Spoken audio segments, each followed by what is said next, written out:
Bwana Yesu asifiwe. Neno la Mungu linasema hivi katika kitabu cha Zaburi 102 mstari wa kwanza na mstari wa pili. Nasema hivi: E Bwana, sikia kuomba kwangu, kilio changu kikufikie. Usinifiche uso wako siku ya shida yangu. Unitegee sikio lako siku niitapo, unijibu upesi.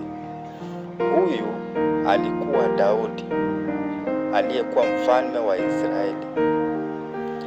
Daudi alikuwa na utajiri mwingi. Daudi alikuwa na mali nyingi. Daudi alikuwa na uwezo mwingi. Tofauti na Daudi na sisi ambao tunaishi katika enzi hii, Daudi alimkumbuka Mungu. Daudi akajua kwamba ipo siku vitu vyote hivi vitabaki hapa duniani, nitaondoka, nitaviacha.